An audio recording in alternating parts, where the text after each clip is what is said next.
This is the prelude to the beginning of the concert because we're going to get an introduction and then we'll start, but I'm not really starting.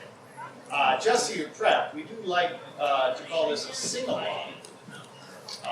Tell them to sing along. You should sing along, yeah, honestly, because when you sing along on the choruses, it gives us time to remember the words. Juliane and I are getting old enough that that is really, really important. Yeah, we need help time to remember the words. So belt out whatever you know, okay? And we'll keep prompting you as you go along.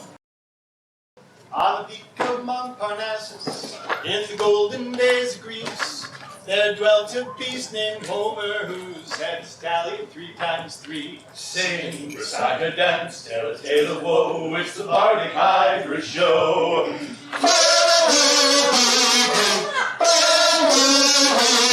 Yes, Homer was a Hydra, but his soul knew right from wrong. Instead of carnage, he liked poetry and body-drinking songs. Sing, recite, a dance, tell a tale of woe, it's the Bardic Hydra show.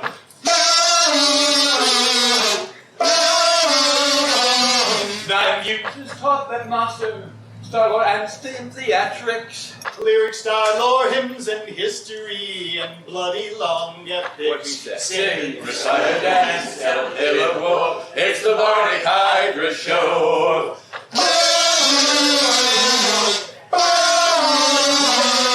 When the Greeks got bored, they journeyed off to Homer's high domain. Every night it said those Hydra heads took turns to entertain. Sing, recite, a dance, tell a tale of woe, it's the Bardic Hydra show.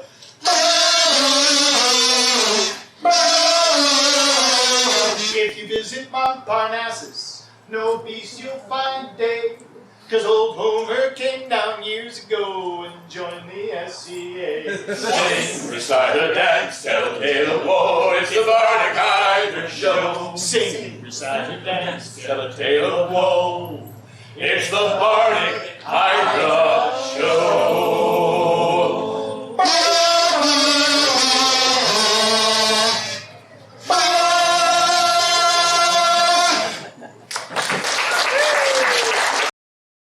We're going to start out with something with class. No, we're not. We're not. Not serious something with class. Am I at the wrong concert? I am wrong about that. Yeah, something with class. You are on the wrong show. In an abbey on the coast of dear old England's shores, an acolyte named Bunstable was told to do his chores. He did not have an inkling of just what they had in mind. Patron saint of fermentation, alcohol, beer, mead, and wine. Guard the wine, guard the wine. No matter what may happen, you make sure that wine stays hid. Guard the wine, guard the wine. Now we all guard our wine, like St. Bunstable did. Bunstable, he was a simple soul, he wasn't very bright, but he did his duty faithfully, morning, noon, and night. His tasks, they weren't too complex, but that would tax his head. What in particular was simple. This is what his abbot said. Guard the wine, guard the wine. No matter what may happen, you make sure that wine stays hid. Guard the wine, guard the wine. Now we all guard our wine, like St. Bunstable did. One fateful day came Viking raiders like a dark wave on the coast. The abbey wasn't able to repel the Norseman's host. Bunstable was in the cellar, heard them slaughter young and old, and though trembling with fear, he knew he'd do as he'd been told. Guard the wine, guard the wine. No matter what may happen, you make sure that wine stays safe. Guard the wine, guard the wine. Now we all guard our wine like St. Bunstable did. The cellar door, it had been locked, but the Vikings would break through. So grimly looking around, he knew exactly what to do. He broke open each and every cask. He did not think of flight. And when the deed was done, he drank every drop in sight. Guard the wine, guard the wine. No matter what may happen, you make sure that wine stays hid. Guard the wine, guard the wine. Now we all guard our wine like St. Bunstable did. When the Vikings came downstairs, they were somewhat less than pleased. that Bunstable had drunk the wine. There was none to be seized. They threatened Bunstable with flame, but when fire met his breath, there was a great explosion, and they all burnt to death. Guard the wine, guard the wine. No matter what may happen, you make sure that once it hit, guard the wine, guard the wine. Now we all guard our wine, like St. Bunstable did. When the Vikings reached Valhalla, they were certainly surprised. And for his act of bravery, Bunstable was canonized. It truly is a miracle to drink him as he did, and it is to his credit that he kept the wine well hid. Guard the wine, guard the wine. No matter what may happen, you make sure that wine stays hid. Guard the wine, guard the wine. Now we all guard our wine like St. Bunstable did. Yes, we all guard our wine like St. Bunstable did.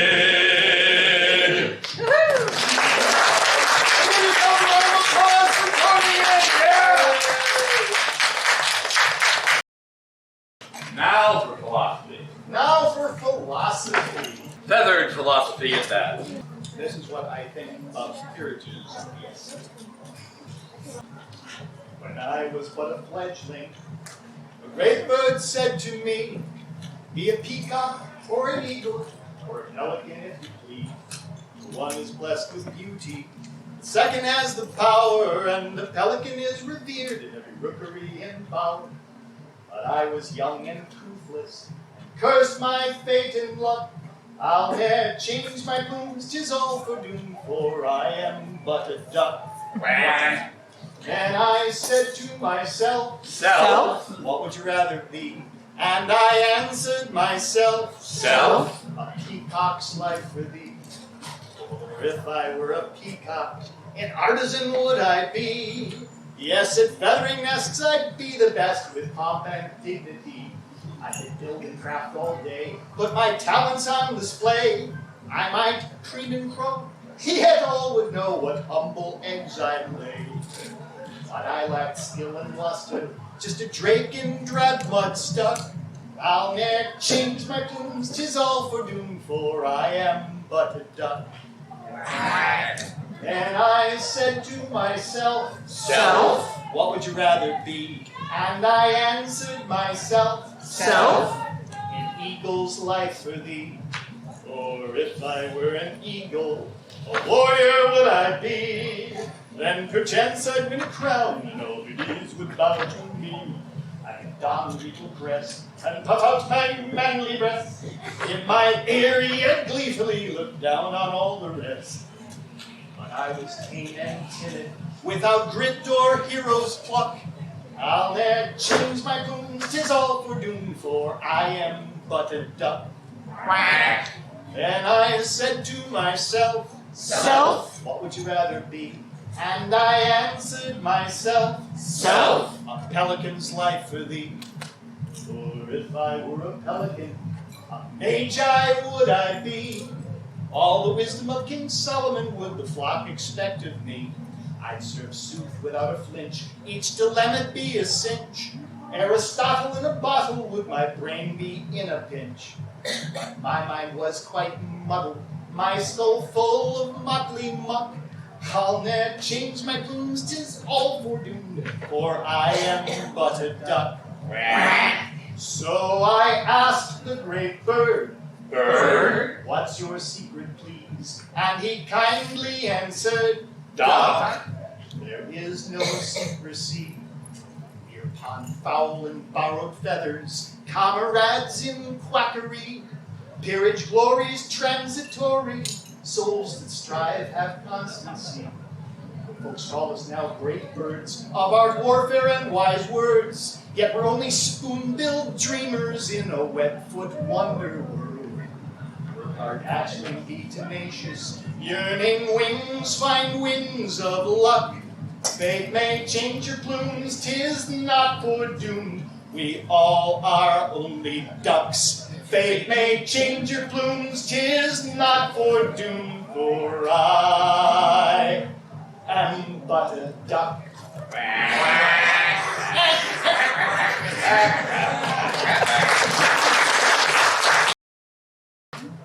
I met a fool, he was getting water, all full of glee, who with a grin did ask of me if I was sure, as sure could be, of all the things my sight did see. Indignantly I told him, aye, indeed I truly trust my eye. He gave a grin and made reply that I to your eye will lie. He then did caper and cavort, now will I with your wisdom sport. He drew 3 ropes, which he did sort. 1 long, 1 medium, possibly the other way around, and 1 short. You see these ropes, he said to me, their lengths don't match. We did agree, as any fool can plainly see, 3 different ropes. 1, 2, 3. These upper ends all end right here. These others don't. That much is clear. If lower ends met with their peer, 3 even ropes would then appear. So saying, he did gather ends and brought each up to match their friends. Now all ends meet, you comprehend. 3 even ropes. He did pretend. Fool! Seek ye not my wits to fiddle? Oh, there's no reason to this riddle. So cease this silly taradiddle. Those ropes don't match. Look at their middle. He let the ropes fall from his hand. I simply spiked his silly clad. But he said that I didn't understand. And with 1 quick pull, the ropes changed span. Held them out for me to see. They were the same to me. Each head matched middle perfectly. And even ropes, that's 1, 2, 3. I stared at him, somewhat perplexed, and frankly just a little vexed. Perhaps it is that he suspects that I do think of bringing next. But, with a smile and a wink, before my brain had time to think, before my poor eye had chance to blink, the ropes they seemed to grow and shrink. Then all was half begun. His mystic work was now undone. Of equal lengths there now was none. The ropes were different, every one. Now, did you see that which you saw? Does wit and wisdom have a flaw? Did I your senses overawe? Reflect as you pick up your jaw. Send now to every school. Let them all their knowledge pool. They'll be as stubborn as a mule. None would believe this, but a fool.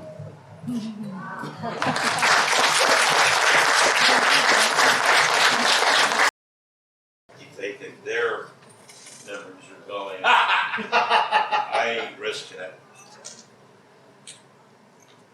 In our fields, on our farms, where our gracious rivers' arms greet our lakes and embrace oak and elm, where our cities touch the sky, where our dragon banners fly, proud and true grows the rose of mid-realm. Where the coursing hound is led, where the war-bewithed are wed, where the armourer closes rivets on a helm, where the lute sings his tune, where the oaken box is hewn, proud and true grows the rose of mid-realm. Emerald sceptre into silver gown, wind-blown fragrance sings of your renown. Ever bloom mid-realm rose, for your heritage bestows the velvet ruby petals of your crown.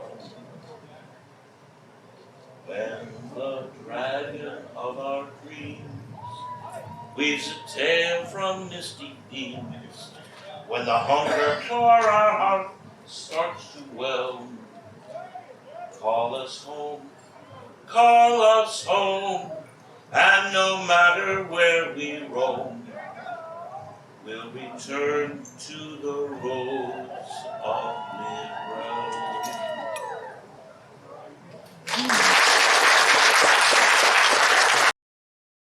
To some extent, it feels like I've never been away. This is a very comfortable stage, and Pennsic feels like Pennsic, yes? Yes. Which is a good thing. But we know that 3 years have passed, and some people are not here to celebrate with us. 20-some years ago, I moved to the barony of Illiton, and I wanted to write a song to commemorate the moment. So I looked around and tried to figure out what the focus of the song would be. And after a while, I realized that there was one man who was the heart of the barony. It wasn't the baron. It was a baron, a court baron, but he wasn't the Baron of Illiton, never was. He wasn't a knight. He wasn't the war leader. And yet, it seemed like everything revolved around this guy. He was the soul of the barony. So I wrote this song, and the funny thing is, when I wrote it, his wife, the founding baroness, Maria Teresa, was sitting next to him, and he leaned over to her. She told me this. He leaned over and said, "Hey, that's a pretty good song." And she said, "It's about you, you idiot."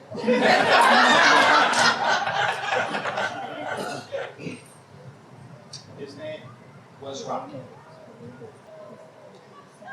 Embark from fold and friends to where water wends. The river runs forever to the sea.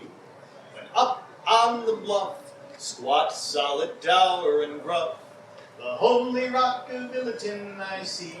Brave boys, the homely rock of Illiton I see. Where serpentine river swivels and bends and snakes away, where mirthful frolic through whirlpools at play. There dwells the highest umdrove on cliffs above the quay. It holds the foes of Illiton at bay. In the town around the quay, mermaids lure men to stay. What need is there to sally to the sea? Debark, cease wandering, ask not for whom we sing. The homely rock of Illiton calls thee. Brave boys, The homely rock of Illiton calls thee. Where serpentine river swivels and bends and snakes away, where mirthful frolic through whirlpools at play. There dwells the highest umdrove on cliffs above the quay. He holds the foes of Illiton at bay. The siren's song is sweet, their dulcet tongues entreat. Come populate this portal to the sea, where though myth lore may lapse, yet from fact lovers grasp, the homely rock of Illiton stands free. brave boys, The homely rock of Illiton stands free. Where serpentine river swivels and bends and snakes away, where mirthful frolic through whirlpools at play. There dwells the highest umdrove on cliffs above the quay. He holds the foes of Illiton at bay. Fact lovers are deaf-blind knaves who count the rocks and waves and quantify the music of the sea. Any fool can spy a knoll, but if you can see the troll, the homely rock of Illiton wants ye. brave boys, The homely rock of Illiton wants ye. Where serpentine river swivels and bends and snakes away, where mirthful frolic through whirlpools at play. There dwells the highest umdrove on cliffs above the quay. He holds the foes of Illiton at bay. My boat sails round the bend to where water wends. Perhaps someday I'll follow to the sea. But here now I stand, new life, new lot, new land. The homely rock of Illiton's for me. brave boys, The homely rock of Illiton's for me. brave boys. The homely rock of Illiton's for me.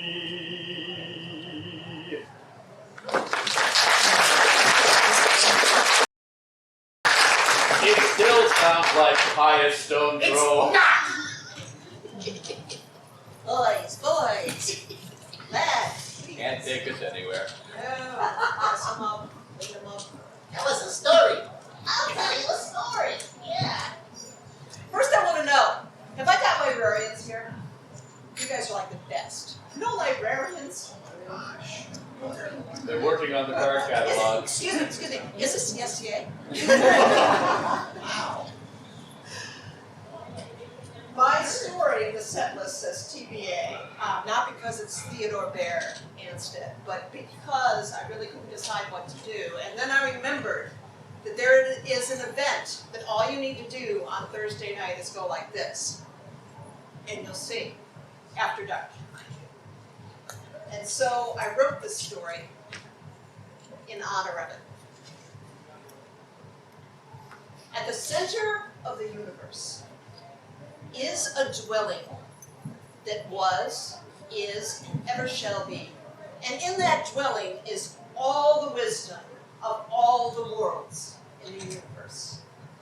The heart of this dwelling is a library that reaches as high and as wide and as deep as the knowledge and imagination of all beings who were, who are, and whoever shall be. And it's here that young gods and godlings of all the religions of all the universe come to learn, to gain wisdom, to gain patience, and most of all, to gain manners. Two of these godlings, most beloved, were dear friends. One was a light, laughing creature named Arianrhod. She was all silver in the sunlight, and her laughter would echo wherever she went. And her boon companion was a little dark, swarthy fellow, brown eyes, called Annwn. Now, Arianrhod was sweet and loved by all. Annwn was loved and tolerated by most, for he had a party trick. His party trick was he could raise things up and make them whirl, which is lovely if you're entertaining, but terrible at dinner when it's the peas and mashed potatoes. So, one day, the two friends were bored, and so they went into the library, and they were poking here and poking there, as children often do. And Annwn picked up a piece of parchment and made it into a ball and did his party trick. He flipped it up and started to spin it. And then he moved it over the great table. Well, that was pretty amusing. And so Arianrhod was like, okay, do this, do that, do this. And soon there were all these objects rotating around this little whirling piece of paper, which was going faster and faster, and so it started to light up. And they were going, oh, look, and having fun. And the great goddess came in, looked at the table, and went, what have you done? They said, well, go undo it. Go undo it, ma'am. Honest. And she said, you can't. You just created a universe. You created life. You must be punished. You too will dust every book in this library before dinner. Well, they reached a book down. They dusted off, put it back up. Next one, reach it down, dust it, put it back up. And then Annwn had an idea. He brought it down and went, and all the dust flew off. Now, nobody here does that, right? Okay. And it was another one.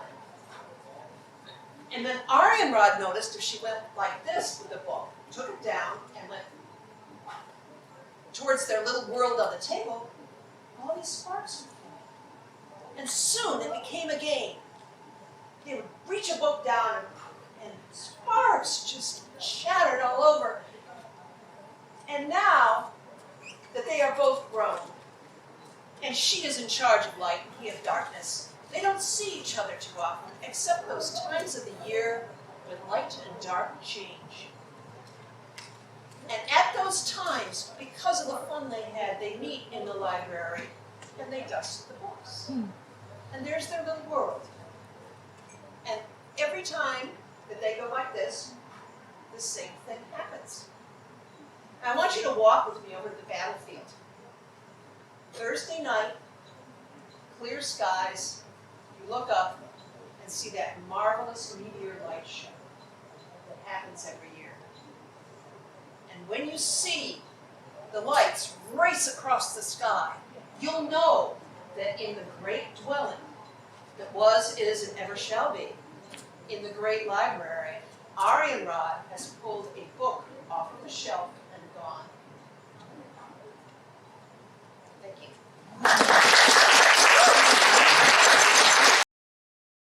Ladies and gentlemen, get your fingers warmed up. Oh This is a story of a truly sad and sorry individual.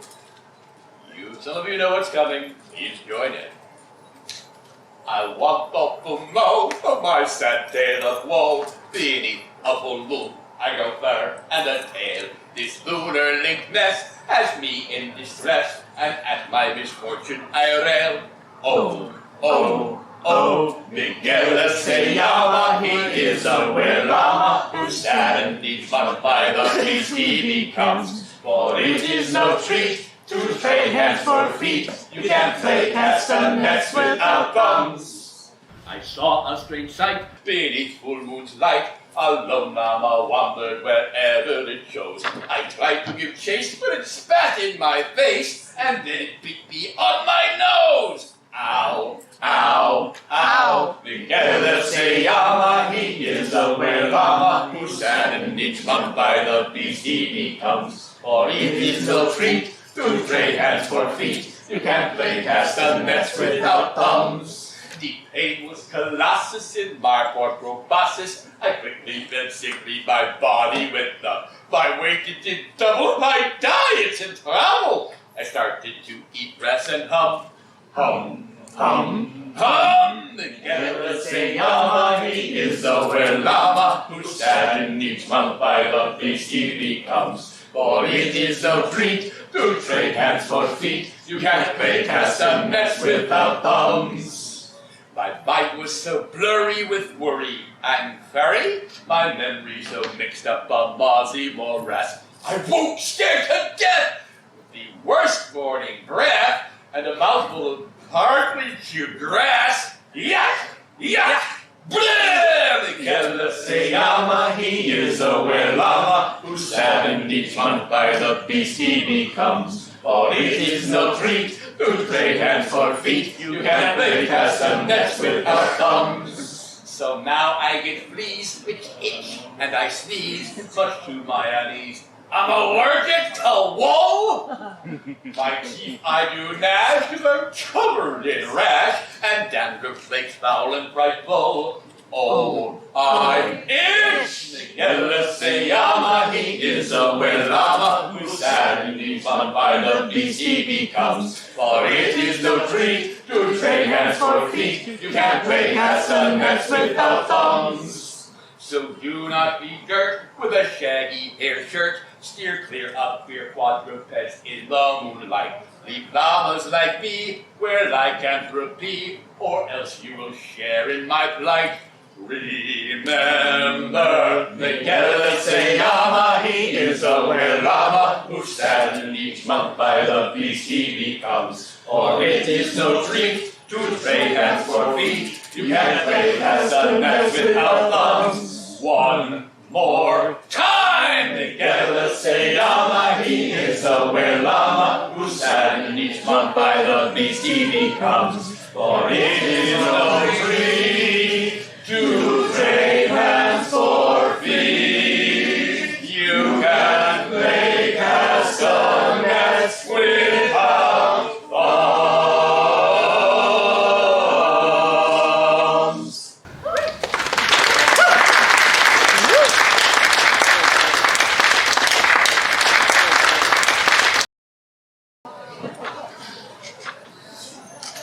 We have now entered the quadruped portion of the concert. For some reason, we like to write about Annwn. Yeah. All right, need everybody to find your hands. Make a test. You're on the end of your arms in case you lost track. That's what those are. And stick your pinkies up. Right. Now jam them onto your head. And move.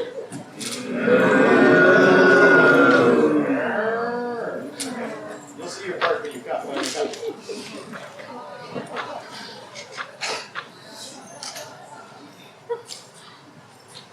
Our strange tale began when we hatched a plan for the trade with Bar Cafe. So a ship was filled with the wares of the guild of basket weavers' bay. Savvy, salty, smart was Captain Bar, bon voyage to the great town of. We all feared he'd been eaten by an oriental demon till the day he returned home. Oh, yeah, the Good ship Jubilee sailed to the China Sea to find fortune, but when she came back, there in her hold instead of gold was a hairy yellow yak. I still can't believe I get an audience to do that. Well, the cheering paused and we dropped our jaws when we spied that flaxen yak. We'd expected jade or silk brocade or clever little knicky-knacks to exchange fine crafts for an oxy daft. We were miffed, to say the least. Pray tell us now, Captain, just how did you happen to acquire this shaggy beast? Oh, well, the Good ship Jubilee sailed to the China Sea to find fortune, but when she came back, there in her hold instead of gold was a hairy yellow yak. Captain Barts and friends, let your worries end. The winds of fate blew our boat fair. We were smiled upon by the heir of Kublai Khan, who did barter for our wares. I asked for ivory and bronze, deeds and bangles and gowns, but the king said to me, Pshaw! Who need that cheap bric-a-brac? I give you my magic yak, who can make gold out of straw. Oh, yeah! The Good ship Jubilee sailed to the China Sea to find fortune, but when she came back, there in her hold instead of gold was a hairy yellow yak. We cried, Bart, you don't forget your ox-drawn hopes. Our crop of straw last year was bad. Every loft is bare, not a stalk to spare. We have woven all we had. Now don't be foolish and bark, just take your baskets apart and try to tempt this bovine's tongue. We did as we'd been advised, and soon to our great surprise, we had a boatload of yak tongue. Yeah! The Good ship Jubilee sailed to the China Sea to find fortune, but when she came back, there in her hold instead of gold was a hairy yellow yak. We swapped nice merchandise for heaps of goofy cow pies. Was a clue our cruise had failed. By adventure we did repent. We tossed the yak excrement on our newly sown straw fields. By us the boat was in muck. We stood there cursing our luck when the captain came back aft. Yes, on the poop deck he stepped beside his cud-chewing pet, and they both began to laugh. Oh, yeah, the Good ship Jubilee sailed to the China Sea to find fortune, but when she came back, there in her hold instead of gold was a hairy yellow yak. Mad as bulls on stampede, we charged at bar to yell, please stay your wrath till morning time. As wise men say in cafe, good fortune falls where it may, and not all that is gold doth shine. On this we pondered all night, but then beheld by dawn's light, a miracle had changed our land. For in the fields there now grew, not straw, but hybrid bamboo, a mix of cane, wicker, and rattan. Oh yeah! The Good ship Jubilee sailed to the China Sea to find fortune, but when she came back, there in her hold instead of gold was a hairy yellow yak. Now Bart lives on the ship with his amber yak chip, but their anchor never weighs. For the captain supervises while his comrade fertilizes our cane plantation every day. We no longer braid straw into baskets, pshaw! Cause rattan is grander stuff by far. We set our craft prices high, and sales still outpace supply at the Lucky Lummox Bamboo Bazaar. Our revised guild makes rafts and spear shafts and menagerie traps, and we weave lawn furniture. We all got gold by the cut, thanks to smart Captain Bart and his magic yak manure. Oh, yeah! The good ship Jubilee sailed through the China Sea to find Fortuna when she came back. They're in her hold instead of gold. No! They're in her hold on a pile of gold. Was a hairy, yellow, yak.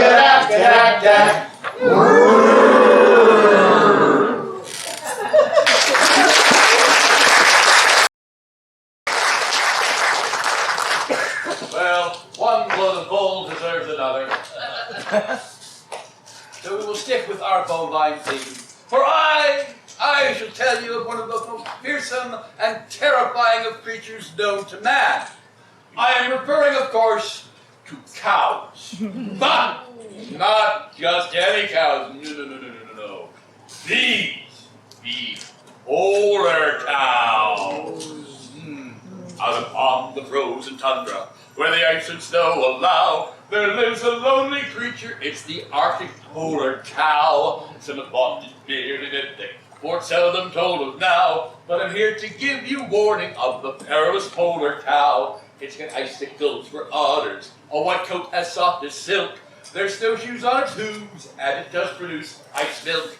But it's crafty, wise, and cunning, a ferocious fighter too. The polar bear, he does beware when he hears that dreaded moo! For the polar cow's carnivorous, likes the taste of me and you. To trap its prey, it knows to build a seeming safe igloo. Then it bounces out from hiding as victims crawling forth. In Eskimo from head to toe, battle cattle of the north. So beware this baleful bovine, pernicious porter, house of doom. No, do not laugh at the red dot calf, lest your entrails it consume. Stay away from mauling mavericks, for my tales noble, I vow. That was hazardous and peppers, it's the perilous polar cow. Out upon the frozen tundra, where the ice and snow allow, there lives a lonely creature, it's the Arctic polar cow. So the vaunted beard and ethnic, for seldom told of now. But I'm here to give you warning of the perilous polar cow. So do not fear the snow, bumps here, of the perilous polar cow. Say moo, moo, moo, moo, moo. Oh, say moo! Saccharine moo, damn it, bloody cows! Again!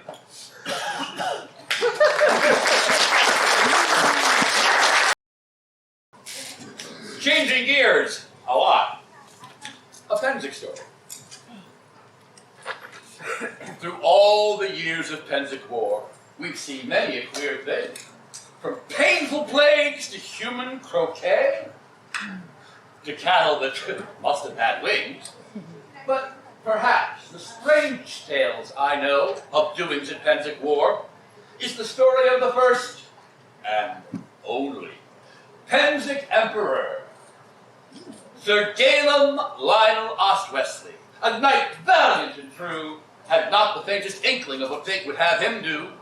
He took his place upon the field, armed with shield and sword, never knowing that by day's end he would be Pennsic's lord. The cannon went up with a roar, and the melee it began.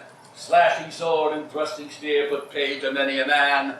Within the shield wall, swirling midst Sir Galen he did slay, until he found his path blocked. Tiger King did bar the way. The two men both moved purposefully, the other's life to seize. The Eastern King, he vainly strove to bring Galen to his knees. But Galen did not know his foe wore a crown upon his head. He only knew that some short man kept trying to take his leg. He grew a little tired of these luckless low leg blows and decided, there and then, of their offer to dispose. Though short you are, you soon shall be a little shorter yet. The monarch found he lost a foot as a knight lopped off his head. His man dispatched, Sir Llywelyn looked for some new folk to attack, when suddenly an unseen hand did knock upon his back. Now, way back then, engagement rules were not what they are of late.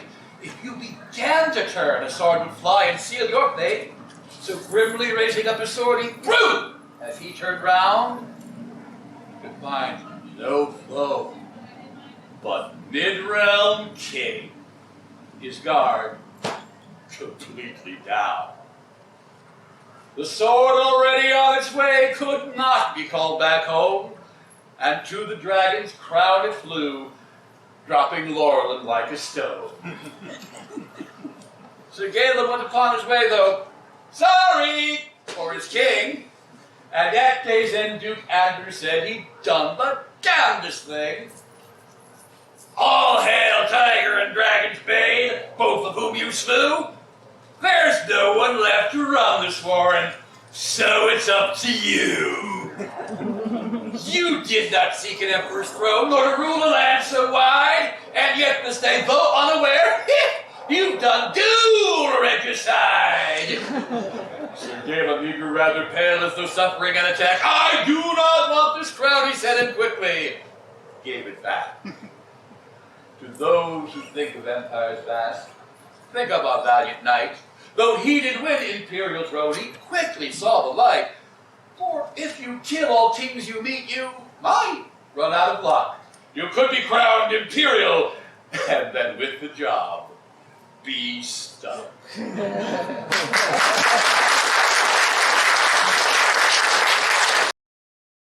All right, time to raise the intellectual quality of this program.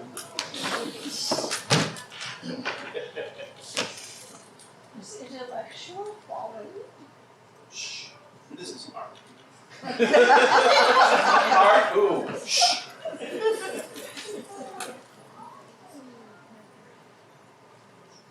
Alas, poor Yorick, I knew him well, and this is his skull, I can tell by the smell. A fanciful fellow of infinite jest, why wanders he from this rest? Pray, good fool, time now to rest. Oh, oh, oh. All the bones in the castle of Elsinore, each night from their graves are unchained.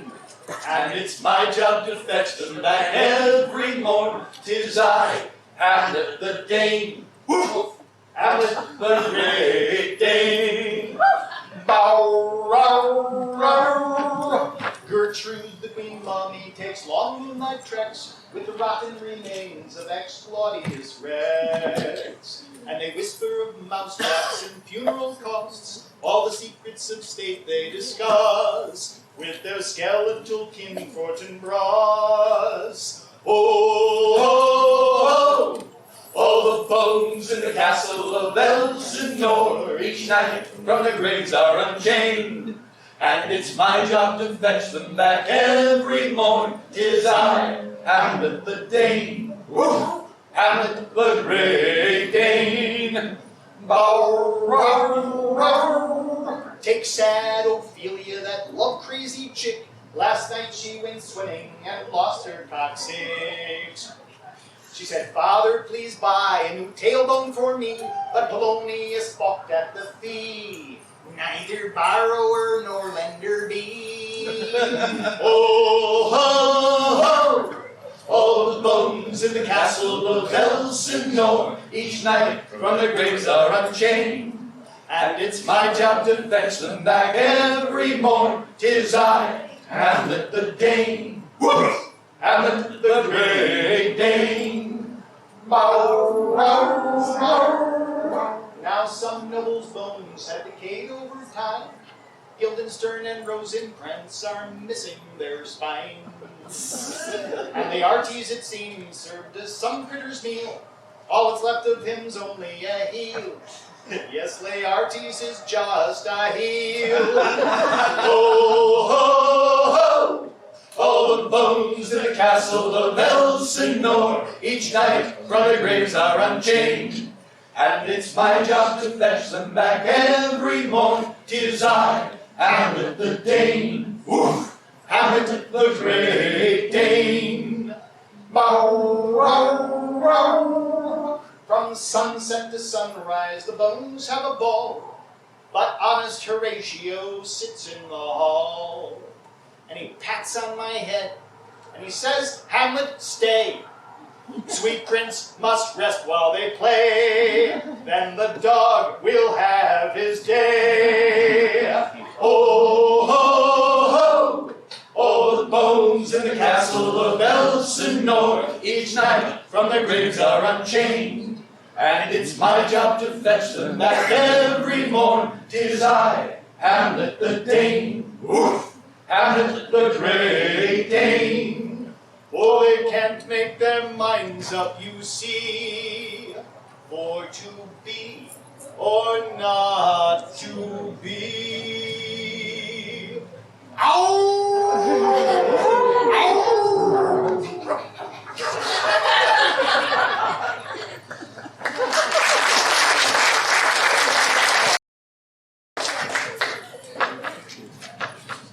As a moral of the society, it is my job to educate the public about the arts and sciences. If the public does not wish to be educated, well, then as we say in the ancient tongue, up te oogiesnay. We have just had an example of literature, which is an art. I am pleased to announce a science. There are those who crave great dangers dead, and that's the razor's edge. They would rather ride the thunder, walk a tightrope, or a ledge. If a life that's lived too safely makes you wish that you were dead, think the hardy life's too timid. Be an alchemist instead. We turn base metals into gold, experiment with salts and mold. A life exciting as can be, the mystic art of alchemy. We grind a powder, oh so fine, that's arsenic with iodine, then add some sulfur to a cup and boom! We find ourselves blown up! Yes, that's the chorus, and my goodness, there are a lot of words. Who wrote this thing anyway? Do what you can, but be sure to come in on the explosions, because that's the really fun part. Now many may disparage us and say we're bloody fools. It's true that actuarials place us in high-risk pools. A house group, it's transitory. Up it blows, then down it falls. You will truly be successful when you blow out all four walls. We turn base metals into gold, experiment with salts and mold. A life exciting as can be, the mystic art of alchemy. We grind a powder, oh so fine, mix arsenic with iodine, then add some sulfur to a cup and boom! We find ourselves blown up. In colleges of alchemy, the buildings will get wrecked. Detonations bang together in a Doppler effect. Through the course of each semester, the explosions make a tune. You can sometimes set your sundial by the phases of the boom. We turn base metals into gold, experiment with salts and mold. A life exciting as can be, the mystic art of alchemy. We grind a powder, oh so fine, mix arsenic with iodine, then add some sulfur to a cup and boom! We find ourselves blown up by the phases of the boom, by the phases of the boom. You can sometimes set your sundial by the phases of the boom. Boom!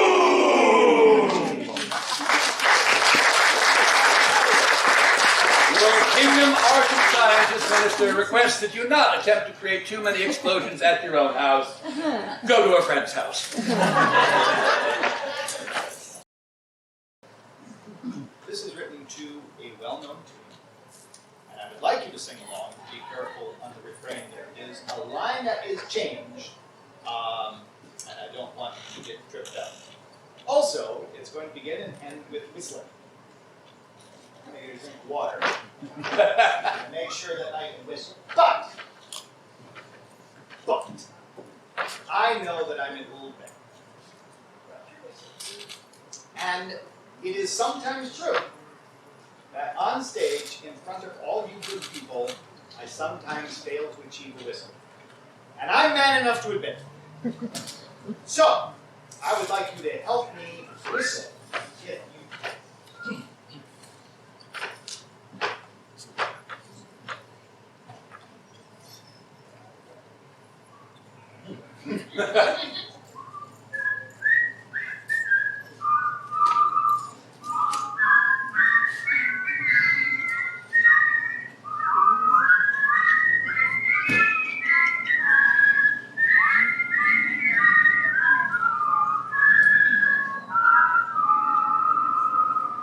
Evil Dietrich strode up to the gate of the castle of his lover, Avzani.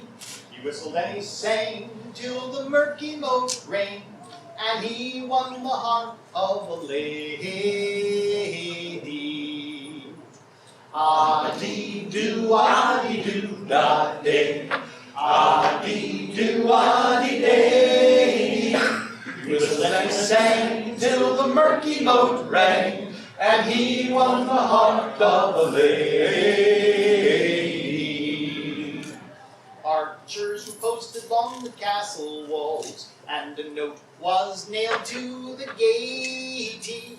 The lady and her keep we captured early last week, so wave farewell to your would-be matey. Ah-dee-doo, ah-dee-doo, da-day. Ah-dee-doo, ah-dee-day. He whistled and sang till the murky moat rang, and he won the heart of a lady. Now evil Dietrich, he grew fell wroth at the taunts of the captors of his lady. His great bow sang, and the murky moat rang with the screams of those he sang to Hades. Ah-dee-doo, ah-dee-doo, da-day. Ah-dee-doo, ah-dee-day. He whistled and he sang till the murky moat rang, and he won the heart of a lady. He crashed through the gate and he drew forth his blade. Those marauders all cried out like babies. He slashed and he hacked and he hewed and he whacked, and he grinned like the Marcus he said. Ah-dee-doo, ah-dee-doo, da-day. Ah-dee-doo, ah-dee-day. He whistled and he sang till the murky moat rang, and he won the heart of a lady. He sliced up the wounded and he diced up the dead, disemboweled and dismembered and filleted. Then he charged up the tower to his sweet lover's bower, for to free her and together escape. Ah-dee-doo, ah-dee-doo, da-day. Ah-dee-doo, ah-dee-day. He whistled and he sang till the murky moat rang, and he won the heart of a lady. Now evil Dietrich skipped back through the carnage arm in arm with his lover Avzani. What was left of his foes wouldn't feed baby crows, so he torched the castle to impress his lady. Ah-dee-doo, ah-dee-doo, da-day. Ah-dee-doo, ah-dee-day. He whistled and he sang till the murky head and the feet and the fingers and the lungs and the larynx and at least 20 feet worth of intestine, yes, he won the heart of a lady.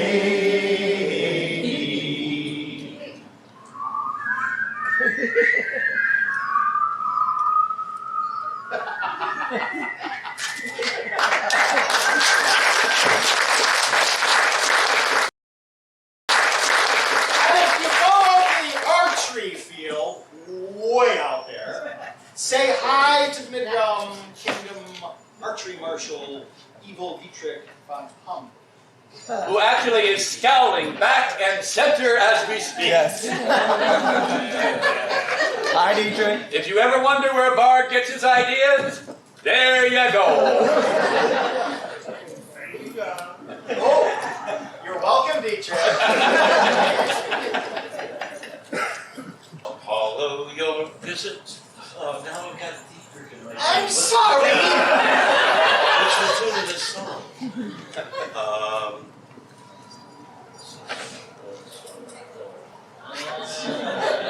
This would take a while. Artists interrupt us is a terrible thing. Follow Yeah, there your it is. visit Okay. to Python's domain. Should be a great triumph, a glorious campaign. Just one little problem the gods preordain. You'll have to defeat me again and again. St. George! So you've come for the virgin I chain. Perhaps you can open my jugular vein. Your task is inhuman, and I'm inhumane. You'll have to defeat me again and again. Eve, darling, you're naked, come in from the rain. Here, put on these aprons, it isn't so vain. And when you mark off your garden, remember, mark again. You'll have to defeat me again and again. Now Python, now serpent, now dragon remain. The weapons you use are a true reptile's bane. You think you've defeated me, but I'll explain. You'll have to defeat me again and again. You'll have to defeat me again and again.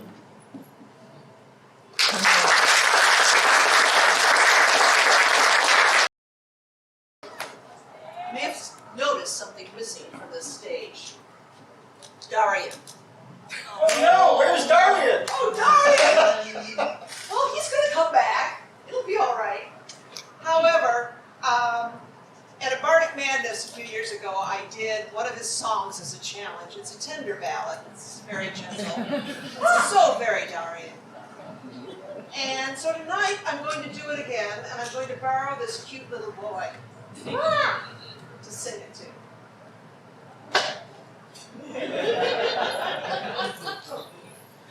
Rum-di-diddly-I, oh, my child, rum-di-diddly-I, oh. There are many present dangers, only the least of which we know. So love the gods and hold them tight, in thought and word and deed. The Ishmael go abroad this night, to your mother's charge pay heed. The Ishmael, the little ones, come creeping from below. They know the way, my tiny child.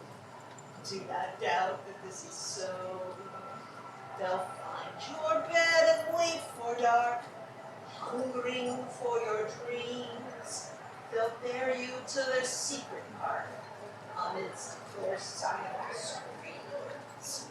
Rum-di-diddly-I, oh, my child, rum-di-diddly-I, oh.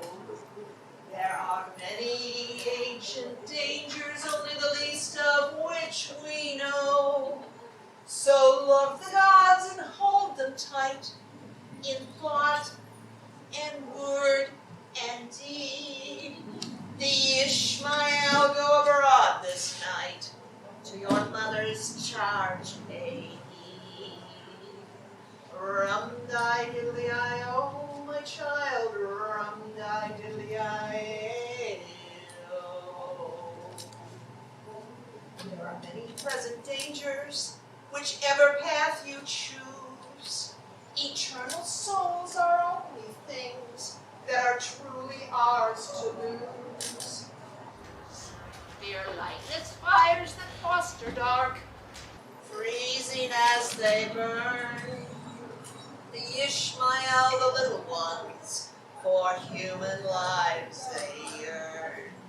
Rum-di-diddly-I-O, my child, rum-di-diddly-I-O. There are many ancient dangers, only the least of which we know. So love the gods and hold them tight in thought and word and deed. The Ishmael go abroad this night, to your mother's charge pay heed. The Ishmael, the little ones, ride forth from the cold waves on a coal black steed with eyes of fire, their eyes to fill wet graves. Lost spirits writhing to and fro, left forth on green shores. So say your prayers and sleep, sweet child, or I'll open up your door.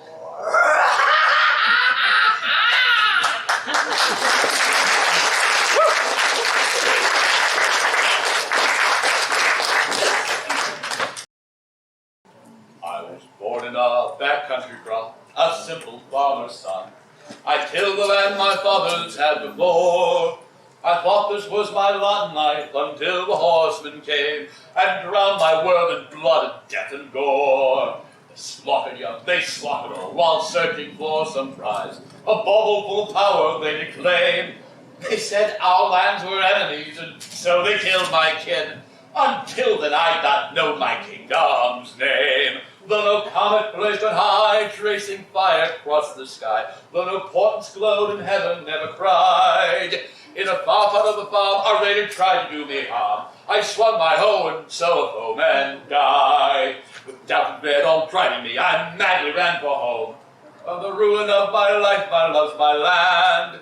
In grief and rage, I dug my graves and buried all my kin. Then set down my spade and took a sword in hand. The butchers who had done this deed would pay a bloody price. To follow to the gates of hell I dare. That's for that trinket that they sought. Its power would be mine. I'd be the first to find this thing, I swear. Though no comet blazed on high, tracing fire across the sky, though no shooting star did streak the heaven's brow, you should always have a care of what oaths you choose to swear. Fate may decide to hold you to your vow. I tracked the raiders easily, their trail was all too wide. Those marauders met their maker to a man. Though I'd avenged my family, I felt empty all inside, as I beheld the bright blood on my hand. The killer's quest became my goal, their prophecies my guide. Jumbled full of gibberish it seemed, I made of them what sense I could, these riddles of the damned, such mouthings only madmen could have dreamed. Though no comet blazed on high, tracing fire across the sky, though no ghost-like danced nor heavenly host arrived, after searching for a time, I found a farmer's axe like mine, and wrote to rescue those that still survived. A family I saved that day, whose son did follow me, ever after he'd be standing at my side. Together now we journeyed on to seek our storied prize, and so toward off a city we did ride.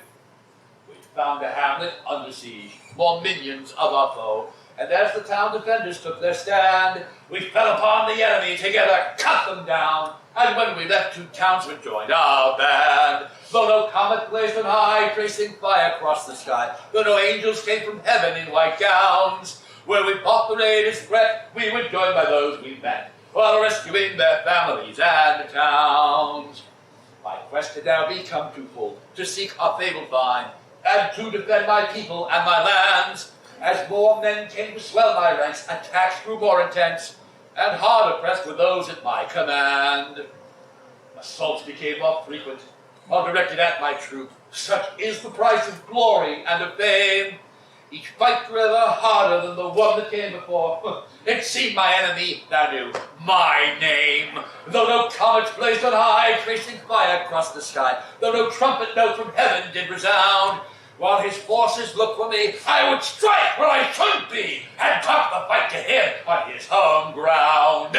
Instead swiftly toward the tyrant of the famine-ravished land, his army whispered thin beyond recall. In final bloody battle my foe fell before my blade, his head adorned a pike above the wall.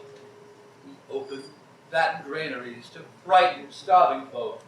Those people were all victims whom we fed. They welcomed us with open arms and begged us to remain. And then they placed a crown upon my head. Though no comet blazed on high, tracing fire across the sky, though the earth did shake, our heavenly choir sing, could blind chance or destiny have caused such a thing to be? The farmer's son has now become our king. My quest is finally ended when that token came to light, on which this land had squandered so much wealth. Where was it found, this mighty thing, for which men fought and died? In a closet, on a dark and dusty shelf. I hold it now, here in my hand. Of magics there are none, no power to grant might or wealth or fame, and yet I now possess these things because I sought the prize. I think of where I am and whence I came. Still no comets blaze on high, tracing fire across the sky, and this dream I hold is not the heaven's key. Though my people say I'm grand, I know I still am but a man. In my heart a farmer's son I'll always be, and proud am I that farmer's son to be.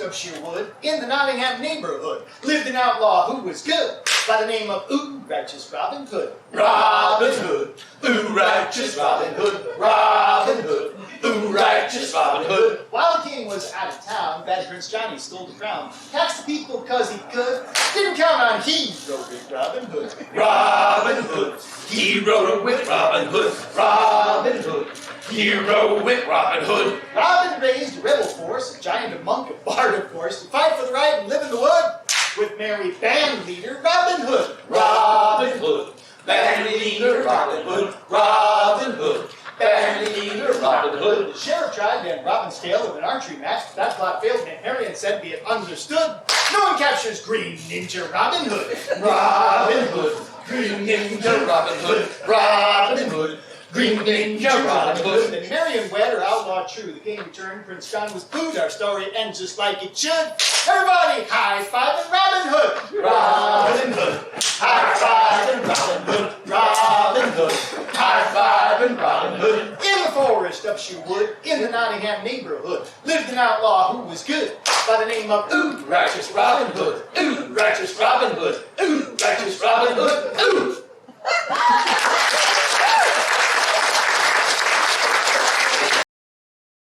Now you know why we have never put out a rap album. Unless it's as a warning, I suppose. It occurs to me that we were going to practice this next song. What? Yeah. Well, you know that illusion of doing it for the first time? It's going to be really good tonight. Okay. Once more with feeling indeed. If ever you're in the Antarctic, beware of a beast so foul, for death comes on waddling feet there, across the ice where this monster does prowl. Yes, death comes on waddling feet there, across the ice where this monster does prowl. At first you may think it a cute as it awkwardly towards you does track, but you may revise your opinion when it buries its fangs in your neck. Ow! Yes, you may revise your opinion when it buries its fangs in your neck. It will drain dry your blood for its supper. There are dark crimson stains round its mouth. Oh, beware of the vampire penguin, the feathered scourge of the south. Yes, beware of the vampire penguin, the feathered scourge of the south.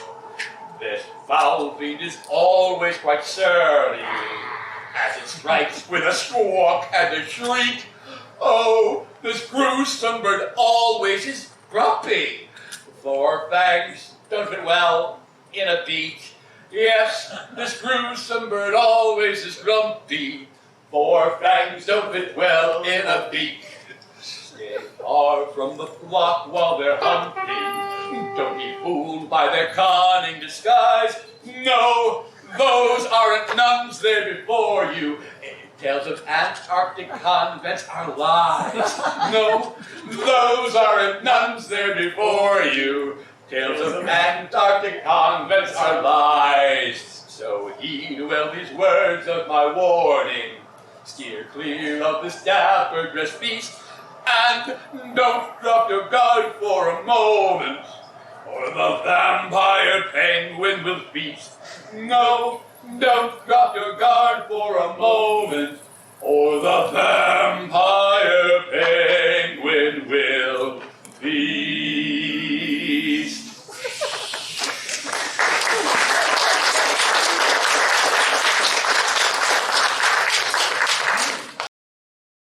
We joined the SCA at SCA 50. That was our very first event. And in it there was this marvelous program book where they'd gone back and they'd interviewed people who'd been in on the story from the very beginning.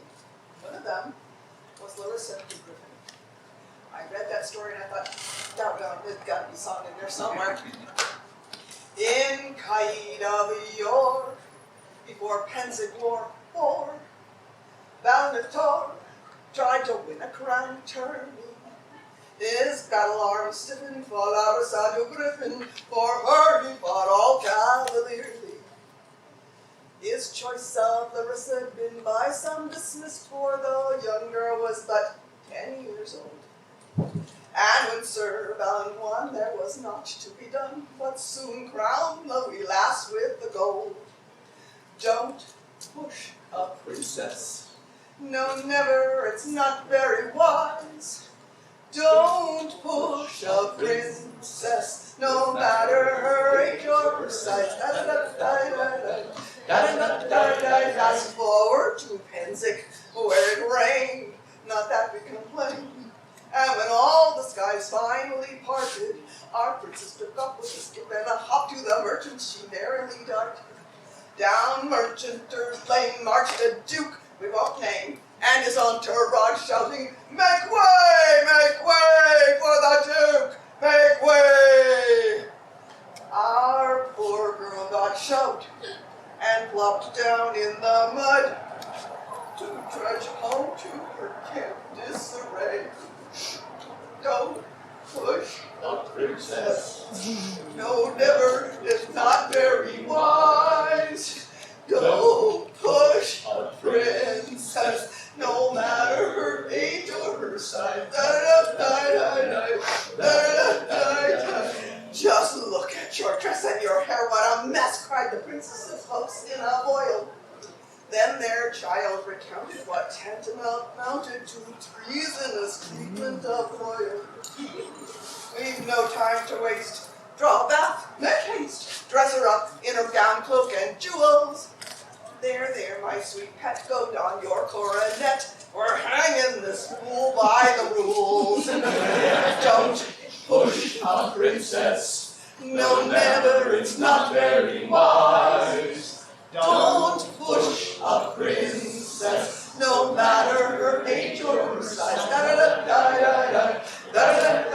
So out with the call to the world, not at all, you are summoned to court. When most had assembled, the very air trembled, and Harold was beckoned to sing. Sing, Harold! So on this day before our grandmother is to mumble the mumble that year. The Duke heard his name and, assuming some gain, trotted forth before monarchs to kneel. Don't push a princess, no, never, it's not very wise. Don't push a princess, no matter her age or her size. Da-da-da-da-da-da-da-da-da-da. Horns blared, the air shattered, and many drums rattled, and in marched Cain and the West. The Duke quailed confounded, completely surrounded, when entered our princess at last. She strolled in alone and hopped up on her throne, looking down at the Duke on his knees. Met you this Duke today in an unpleasant way. We are not well pleased. You pushed a princess. Not very wise. When you push a princess, your chivalry is merely disguised. Da-da-da-die-die-die.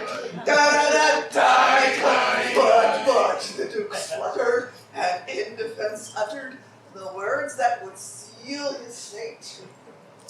In my land, girls yield when a Duke takes the field. Had you put on your crown, I debate. In my land, said Larissa, in voice pure dismiss, it matters not age, rank, or size. A lady's a lady, be she grand dame or baby, and worthy of courtesy's prize. Don't push a princess, no, never, it's not very wise. Don't push a princess, no matter her age or her size. Oh, don't push a princess, no, never, it's not very wise. Don't push a princess, no matter her age or her size.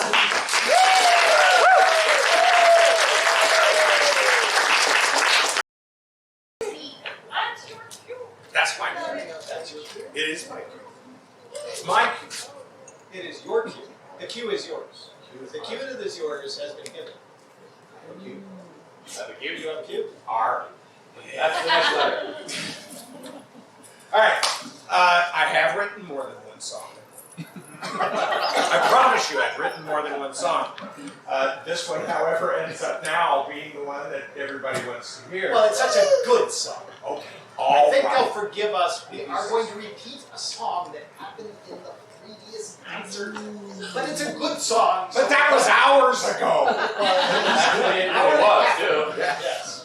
So some of you know it. I think some of you weren't here. The ones of you who were here, please feel free. You know what your part is. I ding ding ding ding ding ding ding ding ding ding ding ding ding. Ding ding ding ding ding ding ding ding ding ding ding ding ding ding. One evening as the sun went down and the final fires was burning, down the road came a gentle noble, and he said, I'll be returning. I'm headed for the town run far away, in the days till then I'm counting. But before I'm seen, I'll have to clean the Pennsic laundry mountain. Oh, the Pennsic laundry mountain, where the clothes are foul and damp, where the fungus grows unbidden while the mildew waits its chance, where the cats refuse to enter and the dog rolls all around on the brazen, the hose, and the muddy wet clothes, the malodorous air of the underwear in the Pennsic laundry mountain. Ding ding ding ding ding ding ding ding ding ding ding ding ding ding. Ding ding ding ding ding ding ding ding ding ding ding ding ding. In the Pennsic laundry mountain, all the hems have gruesome spots, and the linen looks like mohair, and it gurgles as it rots. The strip is full of something that smells like rotten eggs. Don't make me go to that woven mow where the stench begins and there's no upwind in the Pennsic laundry mountain. Ding ding ding ding ding ding ding ding ding ding ding ding ding ding. Ding ding ding ding ding ding ding ding ding ding ding ding ding. In the Pennsic laundry mountain, there's mountains of single socks. Some streaming wet with something foul and some as hard as rocks. The crusted dumb that tips their hats and the bob-dressed curtsies low. There's a lake of goo and black mud too. You can paddle all around in a big canoe in the Pennsic laundry mountain. Ding ding ding ding ding ding ding ding ding ding ding ding ding ding. Ding ding ding ding ding ding ding ding ding ding ding ding ding ding. In the Pennsic laundry mountain, where the foothills grow all day, and you can't help to contain it, 'cause the baskets melt away. I'll gird my teeth and grit my loins and coat myself with oil, and I'll dive right into that noisome bin, and I'll take a knee to the Lord Febreze in the Pennsic laundry fountain. And I'll see you all, if I do not fall, to the Pennsic laundry mountain. Ding ding ding ding ding ding ding ding ding ding ding ding ding ding. Ding ding ding ding ding ding ding ding ding ding ding ding ding ding. One more. Ding ding ding ding ding ding ding ding ding ding ding ding ding ding. Ding ding ding ding ding ding ding ding. Ding ding ding.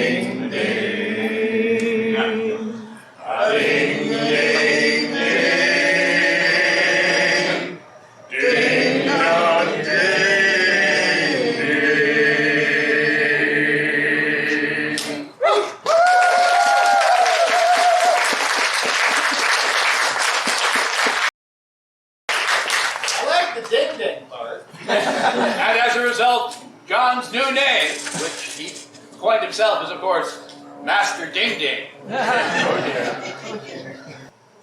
Red night falls, and shroud his regal light. Pale sun tall, flame scepter bright. Grief and mirth in twain turn round about. Cry the exit of the dragon with the lingering shout. King bows before a fickle throne. Prince comes into his own. Who next will don the dragon crown? Prove your mettle to the middle, dare to dance the golden round. Red night falls and shroud his regal light. Pale sun tall, flame scepter bright. Grief and mirth in flame turn round about. Cry the exit of the dragon with a lingering shout. New leaves rises like the morning dawn. Fresh rain, auspicious omen swan. Bold young star, battle-born in blazes all. Make your mark on mid-realm lore before the dragon slayer calls. Red night falls and shroud his regal light. Pale sun tall, flame scepter bright. Grief and mirth in twain turn round about. Try the exit of the dragon with the lingering shout. Old leaves sets in legendary dusk. Burnt orb, empty ember husk. Yet lands lord till the changing of the sire. Yield your dragon monarch mantle to the heir of crimson fire. Red night falls and shroud his regal light. Pale sun tall, claim scepter bright. Grief and mirth in twain turn round about, cry the exit of the dragon with a lingering shout. King bows before a fickle throne, prince comes into his own. Who next will don the dragon crown, prove your mettle to the middle, dare to dance the golden round? Red night falls and shroud his regal light, pale sun tall claims scepter bright. Grief and mirth in twain turn round about, cry the exit of the dragon with a lingering shout. Cry the exit of the dragon with a lingering shout.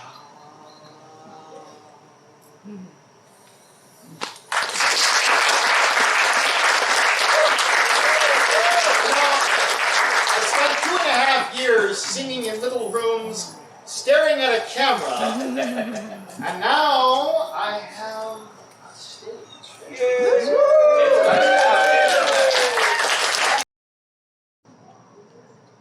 It is said that the Orkney Islands were created when the giants of the north took 2 handfuls of mud and flung them into the North Sea.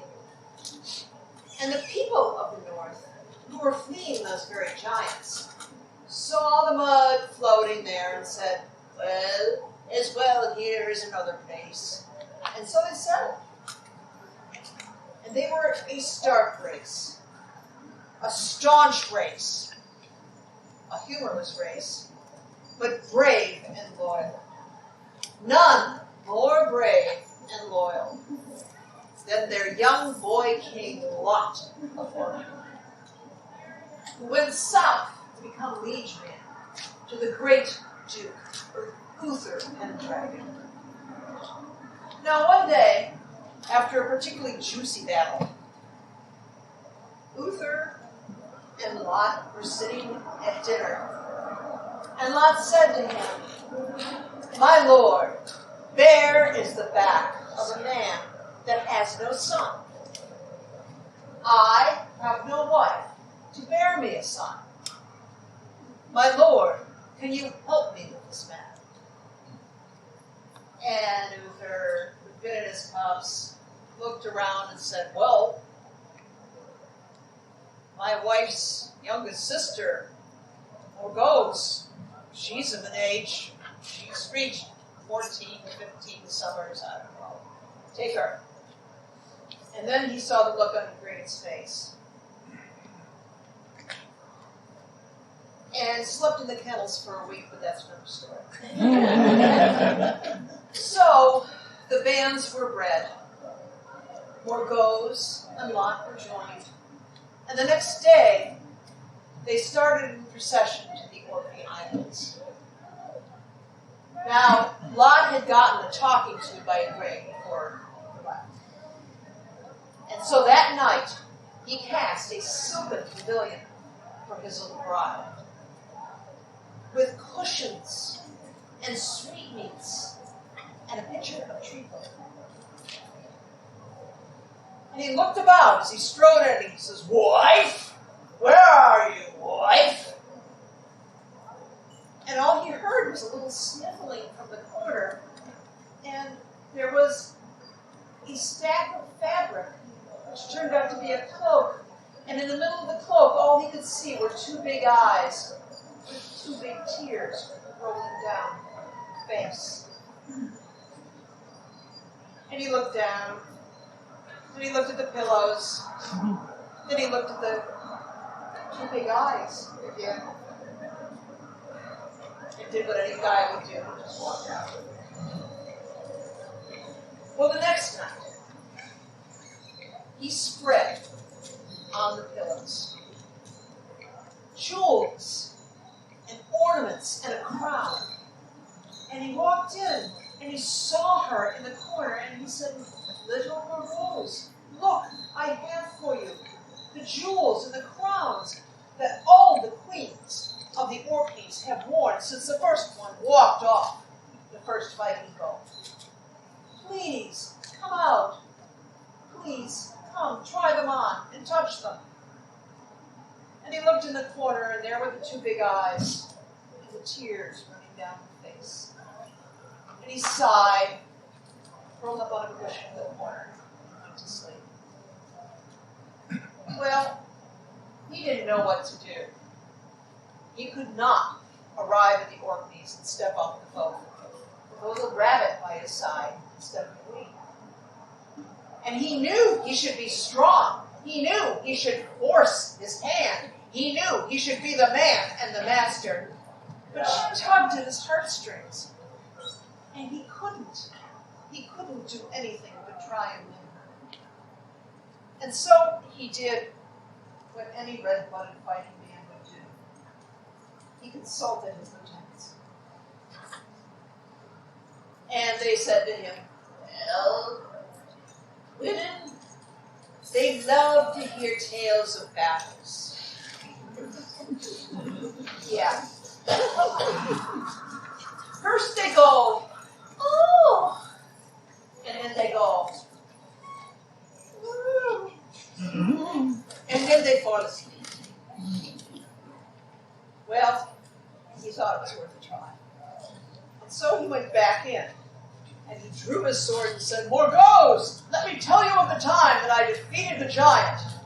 And he was whipping round, and he was telling her all about it, and he got all wrapped up in the story, and all of a sudden, with a gesture, his sword caught the treacle pitcher's handle.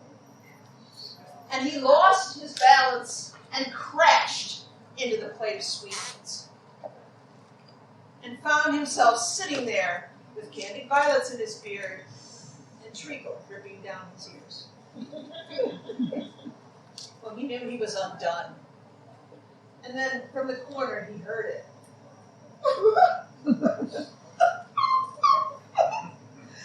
little figure came flying out of the cloak and ran over and threw her arms around his neck and said, "Ah, you look so silly." And he kind of sat there for a moment, and then he felt a thing he hadn't felt before. It's called a laugh. And the two of them looked into each other's eyes, and they laughed together. And there we will leave them. There's an important lesson to be learned from this. A man can have a woman for a night, or a woman, a man, or whatever. But if a lover makes another lover laugh, that laughter flows together and goes running down eternity. So always, always laugh with your lover. Thank you.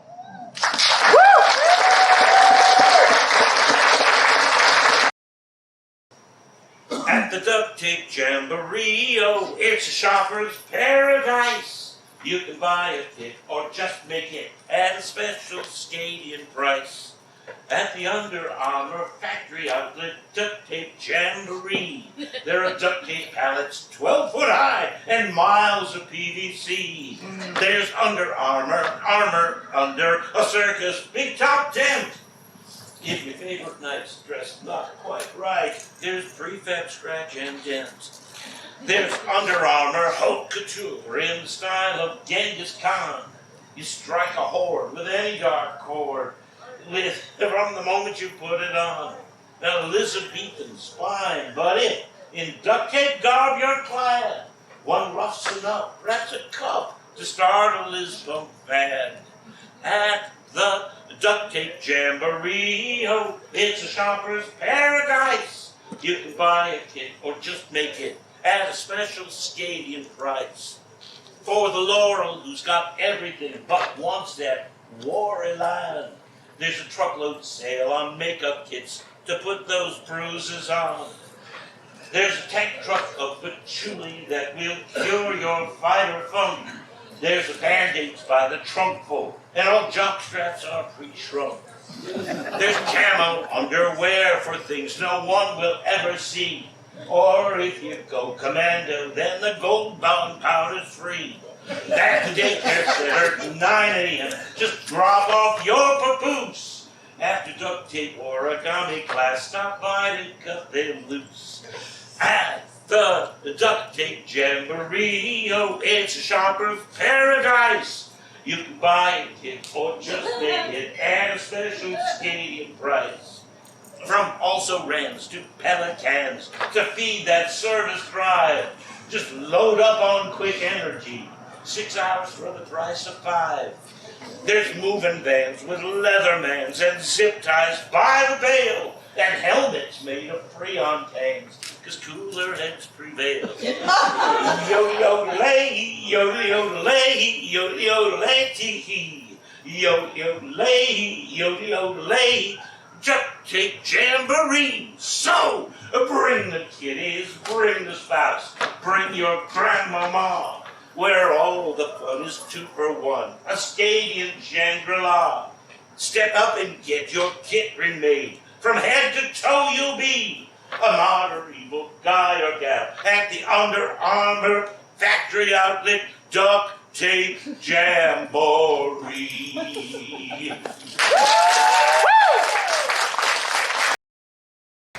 And now it's time for that song they don't let me off the stage without singing. This is a song about death and doom and gloom, misery, sorrow, and fear, destruction, heartache, and tragic loss. And even though Rodri complains about it that there are 2 exceptions, they just prove the rule. This song is from Calumnir. Heroes mighty and brave, hopeless odds they've defied. All of their valor does come to naught. In the end, everybody has died. Death, doom and gloom, misery, sorrow, and fear, destruction, heartache, and tragic loss. This song is from Calumnir. Beautiful maidens galore, some of them virtuous, some not. Whether saintly or sinful, their end is the same. They lie in a churchyard plot. Death, doom and gloom, misery, sorrow, and fear, destruction, heartache, and tragic loss. This song is from Calumnir.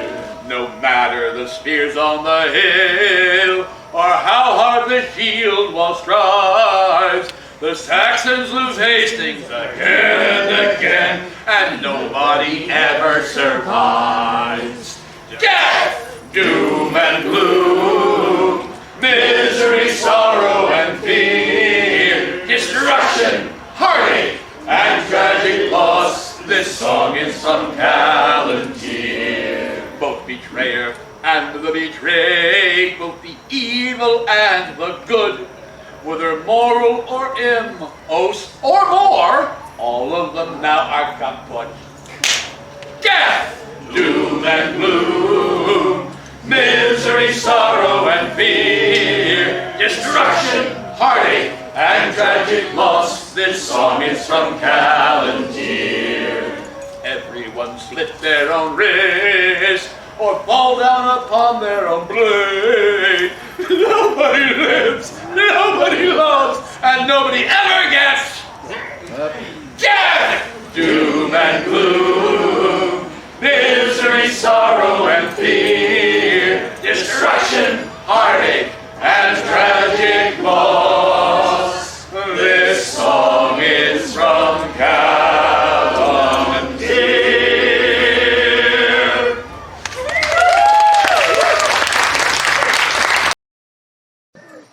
Join our song, Bardic sisters, it's time to take your place. Proudly step onto the road Ioseph traced. Walk with us, let joyful noise sing out, sing out, sing out.